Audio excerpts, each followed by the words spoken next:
Yawan itti aansinee ilaallu anti helmintik diraagii jedhama. Anti helmintik diraagii jechuun dawaalee raammoodhaa jiru.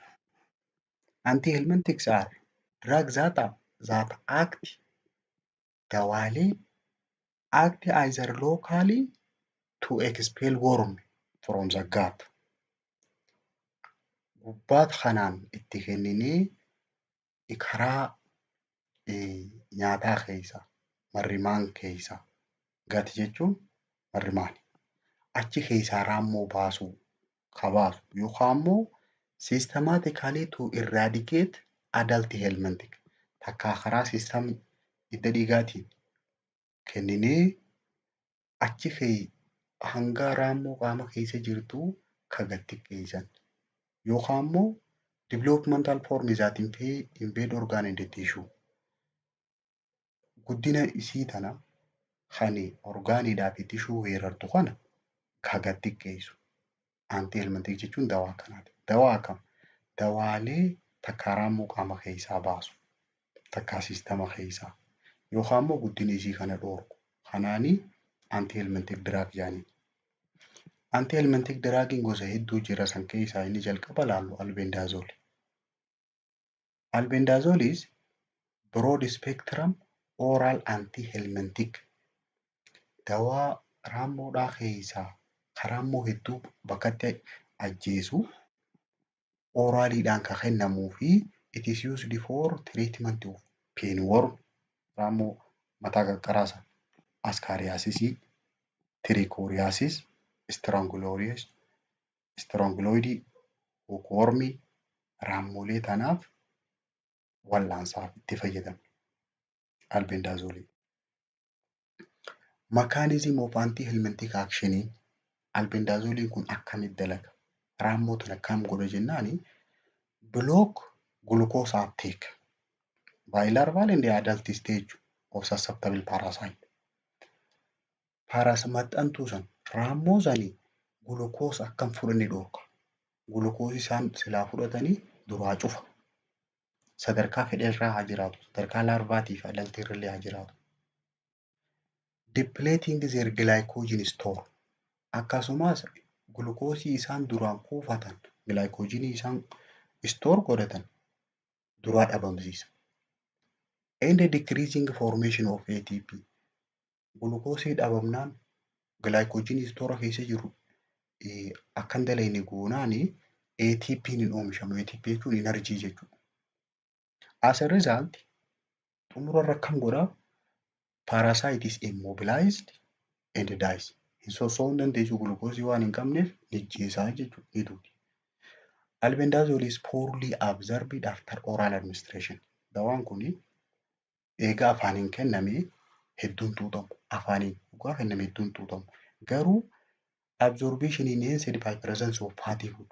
Nyaanni faatii qaba. Yoo jiraate sanii wajjin hedduu tuutamu. Coomaa wajjin. Side effectiin albendazoleedhaa mild epigastric distress. Epigastric jechuun garaacha kanarraa hara olaanu kana discomfortii fida. Diyaariyaa illee ni fida. Garaa yaasaa illee headache, nausea, mataa si dhukkubsaa, lollonchisaa akkasumas dizziness lafa siin marsiisa. Contraindication isaa maali? Pregnancy. Warreen ulfa qaban albendazole hin fudhatan jechuudha. Contraindication. Anti helmintik keessaanii lammaffaan mebendazole. Mebendazoliin broad spectrum anti helmintikidha. Dawaalee raammoodhaa broad spectrumii ta'an raammolee hedduu wallaanuu danda'anii especially nematoodhaa jechuudha. It inhibit microtubule synthesis in nematode. Nematoodhaan raammoo tanaatu qoodama hedduu qaba. San keessaa tokko nematoodhaa jedhanii. Inhibit godha. Oomisha isaan microtubule kana. Microtubuleen waa cell membrane isaaniitiif ijoo jenna. Yeroo isa kana inhibit godhe decrease transport of vesicle and organelle. Achitti sochiin isaanii gad xiqqaata. Kanaafuu Neematoodaan kun dhumarra akkam ta'a? Ni du'a jechuudha. Indikeeshiniin meebendaazooliidha. Neematoodaadha jenne ispeeshaalii raammoolee piinwormiitii fi hookwormii fi askaariyaasis raammoo tana sadeen isaatu ajjeesa. Afaaniin yoo kenname poorlii absorbid oraalii. Yoo afaaniin kenname sirriitti hin tuutamu. Adverse effect yookaan side effect isaa haa albendaazoliitii wajjin wal fakkaataa maayildi nooziyaa qaba, voomitingii qaba, diyaariyaa qaba, abdominal pain garaa isa dhukkubsuu danda'a. Kan biraa dawaan itti aanu piipparaaziini. Antihelmintikii keessaa piipparaaziinii it is alternative drug for treatment of ascariasis and threadworm. Threadwormii raammoo qaqalloo sana akka haadaa sana fi askaariyaasisiidhaaf dawaalee alternative jechuun itti aanu jechuudha. Piipparaaziinis cause askaariyaasisii tana akkamitti ajjeesa? Raammoo tana akkamitti ajjeesa jennaan cause paralysis ni laamsheessisii tana. Paralysis of ascaariasis by blocking acetylcholine. Acetylcholine duraa cufeeti paralyze godha. San booda isin paralyze taate sun garam deemti? The paralyzed worm are unable to maintain their position in the host. Haadhoo san keessatti bakka qabachuu waan hin dandeenyeef and are expelled ni baati jechuu keessaa. Ala baasa. Keessan laamsheesseeti ala baasa. Adverse reaction isaa kan albendaazoliitii wajjin wal fakkaataa nooziyaa, voomitingii qabaa, diyaariyaa, abdominal pain garaa isa dhukkubsaa, diizinas lafa siin marsiisaa, hedeekii qaba. Katti aanu paarentel paamooti yaani. Paarentel paamotiin trigger release of acetylcholine in helmintic. Kanaaf piipparaaziinii wal fakkaata akkaataan inni godhu. Acetylcholinein akka gadi lakkifamni dhoorka.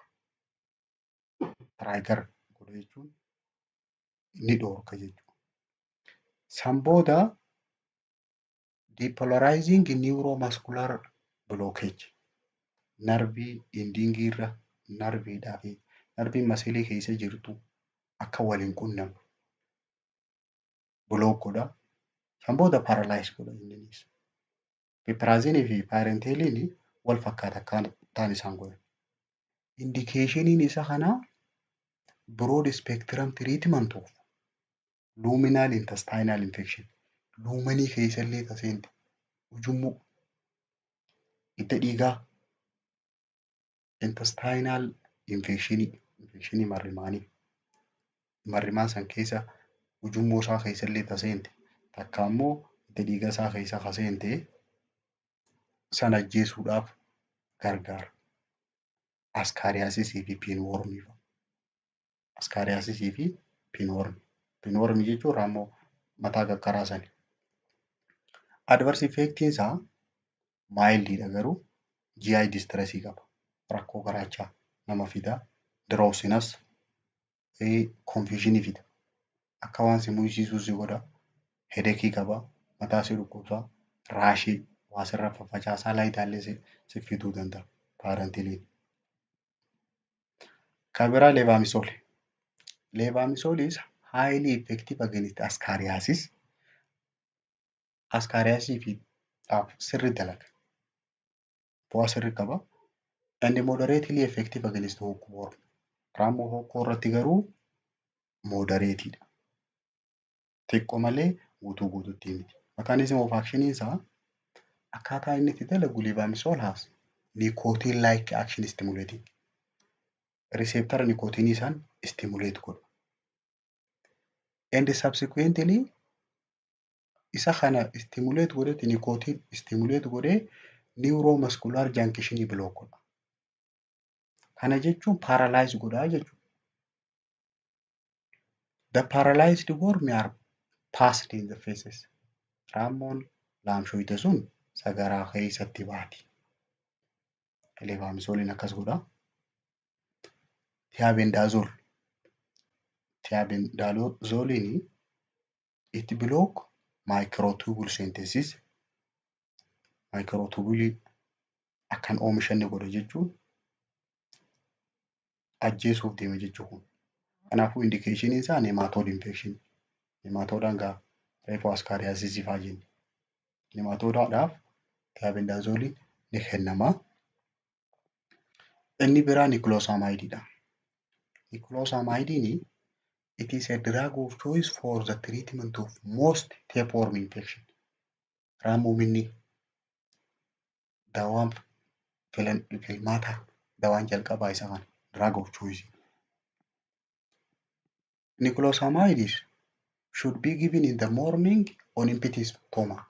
Garaa duwwaatti kennama inni kun. Nikloosaamaayidiin kun ganama garaa duwwaatti yookaan immoo after light meal takka immoo eeguu xiqqishuma waa tuqanii booda eeguma waa xiqqoo waa nyaatanii booda fudhatama. Yeroo fudhatamu isa kana taabileet must be chewed slowly. Sirriitti caccabsamee alanfatamee aarzeen swallowed with water. Bishaanii wajjin galliqimsa. Garuu inni kun gara nama gugguisa.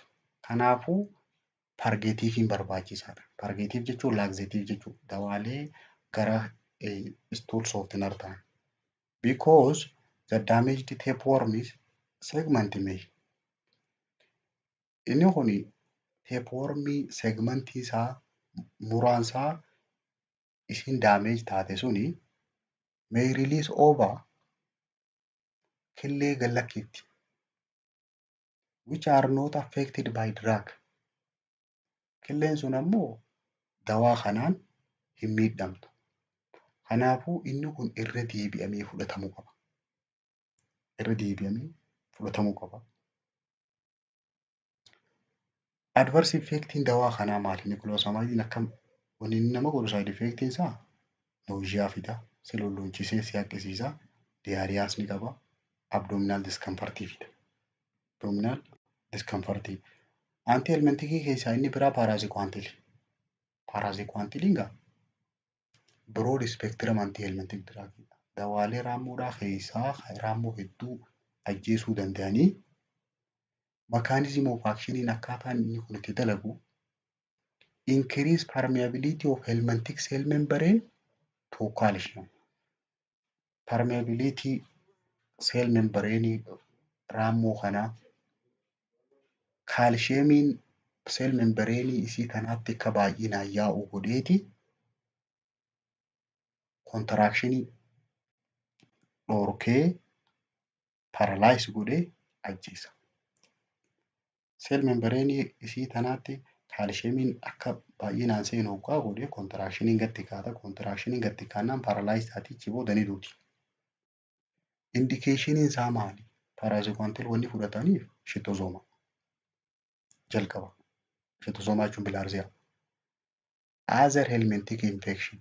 Infectionii biraatiif illee ni fudhanna. Raammoo biraa. It is a drug of choice for all species of shitozooma. Sanyii shitozoomaa taate hundaafuu dawaan filannoodhaa isa. Bilaarziyaadhaaf jechuudha. Wanni inni fidu adverse effectiin isaa GI disturbance fida. Rakkoo garaachaa fida. Dizziness lafa siin marsiisa. Muscle and joint pain. Maashaadhaa fi humni si dhukkuba.